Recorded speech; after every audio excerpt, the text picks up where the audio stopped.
ఆంధ్రప్రదేశ్ రాష్ట్ర రాజకీయాల్లో రెడ్డి సామాజిక వర్గానికి చాలా పెద్ద ప్రాధాన్యత ఉంది.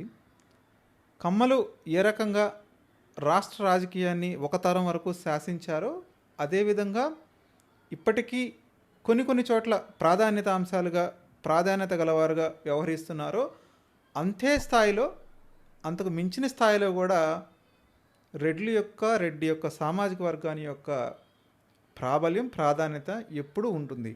రెడ్డి రాజుల టైం నుంచి కూడా వాళ్ళు రాజకీయంగా సామాజికంగా ముందుకొచ్చారు, ఇనిషియేటివ్ తీసుకుంటారు. బిజినెస్ పరంగా కానివ్వండి, లేకపోతే పొలిటికల్గా కానివ్వండి, ఏ అంశాల ముందైనా కానీ ఒక లీడర్షిప్ క్వాలిటీస్ అనేవి ఆ సామాజిక వర్గానికి ముందు నుంచి ఉన్నాయి.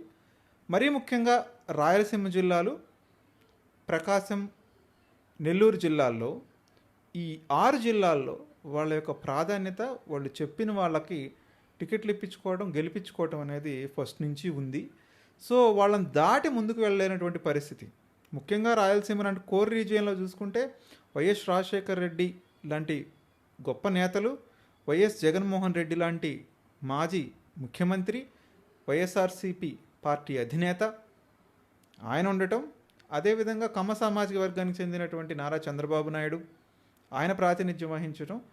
సో ద్వారా ఎప్పటికైనా కానీ రాయలసీమ నుంచి ఎక్కువ మంది లీడర్స్ రావడం, వాళ్ళే రూల్ చేయటం, అది అవిభాజ్య ఆంధ్రప్రదేశ్నైనా కానివ్వండి, విభజిత ఆంధ్రప్రదేశ్నైనా కానివ్వండి, అక్కడి నుంచే ఎక్కువ మంది లీడర్స్ రావడం మనకు కనిపిస్తుంది. సో ఇప్పుడు అలాంటి ఒక సామాజిక వర్గానికి చెందినటువంటి ప్రజాప్రతినిధుల్లో కానివ్వండి, లో క్యాడర్లో కానివ్వండి, ఎవరైతే చిన్న చిన్న ఉద్యోగాలు చేసుకునేటువంటి వాళ్ళలో కానివ్వండి, ఒక రకమైనటువంటి అసంతృప్తి ఏదైనా బయలుదేరిందా, కొంత మనం తొక్కేస్తున్నారా, మనం ఎక్కడున్నాం అనేటువంటి అభిప్రాయం కలిగించే విధంగా ఉందా అనేటువంటి అభిప్రాయం ఇప్పుడు చాలామందిలో కలుగుతుంది. సో ఇది ఎందుకు కలిగింది అంటే, బేసిక్గా ఏదైతే వైఎస్ఆర్సీపీ పార్టీ వాళ్ళు చేసేటువంటి కొంత ప్రాపగాండా ప్రచారం, చంద్రబాబు అధికారంలో ఉన్నప్పుడు కేవలం ఆయన సామాజిక వర్గానికే కొంత హై ప్రొఫైల్ ఇంపార్టెన్స్ ఉంటుంది, మనకు లో ప్రొఫైల్ ఇంపార్టెన్స్ ఉంటుంది అనేటువంటి ఒక ప్రచారం కూడా దీని వెనుక ఉంటుంది. దాంతోపాటుగా ఏదైతే రాజకీయ అవకాశాల్లో ముఖ్యంగా చూసుకుంటే మనం ఫస్ట్ సెంట్రల్ క్యాబినెట్లో డెఫినెట్గా ఒక రెడ్డి సామాజిక వర్గానికి చెందిన వ్యక్తికి, ముఖ్యంగా రాయలసీమ రీజియన్ నుంచి ఒక పర్సన్కి ఛాన్స్ ఉంటుంది అని మనమంతా భావించాం. 2 ఆప్షన్స్ వచ్చాయి. ఒకటేమో ఉత్తరాంధ్రకి ఇచ్చారు, ఒకటేమో కోస్టల్ ఆంధ్రాకి ఇచ్చారు. బట్ అక్కడ అట్లా అకామిడేట్ చేయాల్సి ఉంది, చంద్రబాబు నాయుడు అట్లా చేశారు. బట్ డెఫినెట్గా ఇంకొక ఆప్షన్ ఉంటే కనుక రెడ్డి సామాజిక వర్గానికి కోర్ రీజియన్ నుంచి ఇస్తారు అని అనుకున్నారు. మరి రేపు ఎక్స్పాన్షన్లో ఏదన్నా ఉంటే అవకాశం రావచ్చు, లక్ ఉంటే కనుక వాళ్ళకి అందుకోవచ్చు. ఇక రెండోది, ఇప్పుడు రీసెంట్గా ఏదైతే 4 రాజ్యసభ ఎంపీలు ఉన్నారో అందులో 3 రాజ్యసభ ఎంపీలని టీడీపీ ప్రపోజ్ చేయడం, ఆ 3 కూడా ఒకటి ఉత్తరాంధ్రకి, 2 మధ్యాంధ్రకి ఇవ్వడంతో రాయలసీమ కోర్ రీజన్కి చెందినటువంటి వర్గానికి, మరీ ముఖ్యంగా రెడ్డప్ప గారు శ్రీనివాసరెడ్డి చాలా ఓపెన్ అయిపోయాడు. ఆయన ట్విట్టర్లోనే ట్వీట్ చేయటం, ఒక పెద్ద ఏదైతే ఎక్స్ప్లెనేషన్ ఇచ్చుకోవటం, పార్టీగా ఆయన చేసినటువంటి, పార్టీ కోసం చేసినటువంటి కృషి 2014 to 2019, 2019 to 24, ఏదైతే 2019 to 24 మరి ముఖ్యంగా పార్టీ కష్టకాలంలో ఉన్నప్పుడు ఆయన ఎలా ముందుకెళ్ళింది, టీవీ డిబేట్లలో పాల్గొనటం అయితేనేమండి, కడప ఎమ్మెల్యే టికెట్ తీసుకొని ఆయన వైఫ్కి ఇచ్చి గెలిపించుకోవడం అయితే కానివ్వండి, కడప లాంటి ఒక రాజకీయ సపరేట్ నేపథ్యం కలిగినటువంటి ప్రాంతంలో టీడీపీ ఎమ్మెల్యేని గెలిపించుకొని రావడం అనేది పెద్ద స్పెషల్ కేసు. అప్పుడే ఆమెకు మంత్రిగా ప్రమోషన్ ఉంటుంది అని అందరు ఎక్స్పెక్ట్ చేశారు. బట్ అన్ఫార్చునేట్లీగా అది ఎందుకు అకామిడేట్ చేయలేకపోయారు వివిధ పరిస్థితుల కారణంగా. సో ఇప్పుడు ఆయన కనీసం రాజ్యసభ ఎంపీగా ప్రమోషన్ ఉంటుంది అని అందరు ఎక్స్పెక్ట్ చేశారు, ఒక సామాజిక వర్గానికి చెందిన నేతలు కానివ్వండి, చాలామంది మీడియా విశ్లేషకులు. కాకపోతే ఎందుకో చంద్రబాబు నాయుడు అంటే ifs and buts, permutations and combinations apply చేసిన తర్వాత లాస్ట్ మినిట్లో అనౌన్స్ చేశారు. దానివల్ల ఏంటంటే ఆయనకు పెద్దగా ఛాన్స్ రాకపోవడం, ఆయన ఇమీడియట్గా రెస్పాండ్ అయ్యాడు. ఈరోజు ఇమీడియట్గా రెస్పాండ్ అయ్యడం, ట్వీట్ చేయడం, దాంతోపాటుగా మళ్ళీ పవన్ కళ్యాణ్ ఈ మధ్యలోకి లాక్కొచ్చి, పవన్ కళ్యాణ్ నీ సభ పెట్టాడు, మా యొక్క కార్యకర్త, ఆయనకు డబ్బులు ఇవ్వాలి, అది గవర్నమెంట్ నుంచి రాలేదు అని ఆయనకి ఒక సమస్యను తీసుకెళ్ళటం, ఆయనకి టీడీపీ పార్టీ వ్యక్తి యొక్క డబ్బు పవన్ కళ్యాణ్కి దట్టు ఎక్స్ లాంటి ఒక వేదికగా ఒక ట్వీట్ చేయడం అనేది రాజకీయాల్లోనే ఒక పెను సంచలనం. ఇదేదో చిన్న చితక మ్యాటర్గా చూసేటువంటి అవకాశం డెఫినెట్గా ఎప్పుడు ఉండదు. ఎందుకంటే ఇది సామాజిక వర్గానికి సంబంధించిన సమస్య, వాళ్ళు డెఫినెట్గా ఎక్స్పోజ్ చేయాల్సినటువంటి అవసరం ఉంది. సో ఇప్పుడు మనం అసలు రాయలసీమలో ఉన్నటువంటి నియోజకవర్గాలు ఏంటి, అందులో ఎంతమంది రెడ్డి సామాజిక వర్గ ఎమ్మెల్యేలు ఉన్నారు, వాళ్ళ ప్రాబ్లం ఏంటనేది మనం తెలుసుకోవడానికి ప్రయత్నం చేద్దాం. మొత్తం రాయలసీమలో మొత్తం 52 మంది ఎమ్మెల్యేలుగా ఉంటే అందులో దాదాపు 17 మంది ఎమ్మెల్యేలు మొన్న 2024 ఎలక్షన్స్లో గెలిచారు. ఈ సామాజిక వర్గానికి సంబంధించి ఆల్రెడీ తెలుసు, పులివెందుల ఎమ్మెల్యే జగన్మోహన్ రెడ్డి, ఆయన గురించి ప్రత్యేకంగా చెప్పుకోవాల్సిన అవసరం లేదు. ఇక క్యాబినెట్ మంత్రులుగా ఏమనున్నారంటే బనగానపల్లె ఉమ్మడి కర్నూలు జిల్లా MLA BC Janardhan Reddy, Rayachoti MLA Ramprasad Reddy.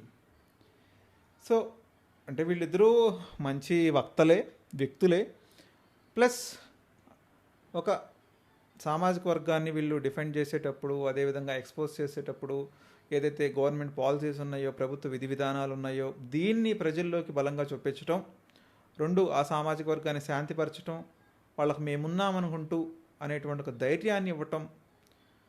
So ఎక్కడో కొద్దిగా లోపిస్తుందా అనిపిస్తుంది. బేసిక్గా వీళ్ళు ఏంటంటే ఎక్కువ మీడియా ఫోకసింగ్ ఉండకపోవటం, చాలా లో ప్రొఫైల్లో మెయింటైన్ చేస్తారు. సో ఆబ్వియస్గా కొంత కాన్ఫిడెన్స్ ఇచ్చే విషయంలో వెనకబడుతున్నారా అనేటువంటి విషయం మనకు తెలుస్తుంది. నాకు ఆశ్చర్యం వేసింది ఏంటంటే రాయలసీమ లాంటి కోర్ రీజియన్ నుంచి గట్టిగా మాట్లాడే వాళ్ళకి కనీసం క్యాబినెట్లో ఒకళ్ళనన్నా తీసుకుంటారేమో అనిపించింది. మరీ ముఖ్యంగా చెప్పుకోవాలంటే Palamaner MLA, senior MLA Amarnath Reddy చాలా బాగా పనిచేశాడు. 19 to 24 ఆయన క్యాబినెట్లో ఉంటుంది, అవకాశం ఉంటుంది, అకామిడేట్ చేస్తారనుకున్నాం.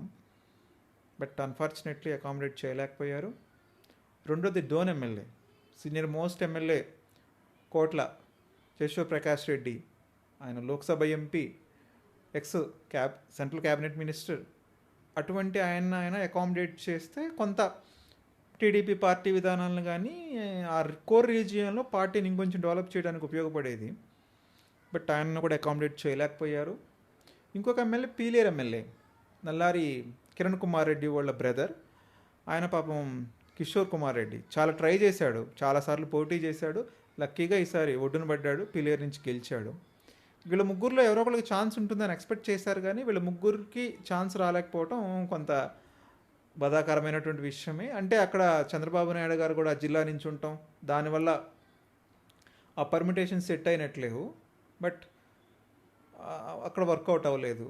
ఇక మిగతా ఎమ్మెల్యేలు ముఖ్యంగా చూసుకోవాలనుకుంటే పాణెం ఎమ్మెల్యే గౌరి చరితారెడ్డి కానివ్వండి, పుట్టపర్తి ఎమ్మెల్యే పల్లె సింధూరారెడ్డి కానివ్వండి, వాళ్ళు వాళ్ళ కాన్స్టిట్యుయెన్సీస్ వరకు పరిమితం అవుతారు, కానీ ఎంటైర్ సీమని ప్రభావితం చేసే లోకల్ వోకల్ లేదు, వాయిస్ పెద్దగా లేదు.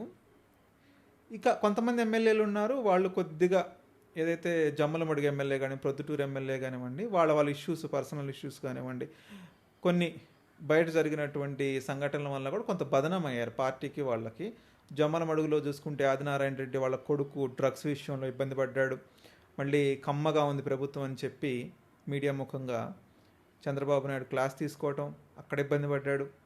ఇక ప్రొద్దుటూరు ఎమ్మెల్యే వరదరాజుల రెడ్డి అయితే ఆయన వృద్ధాప్యం కారణంగా ఎవరైతే వాళ్ళ పార్టీలో ఉన్న అసమ్మతి నేతలతోటి ఆయనకు రోజు యుద్ధమే.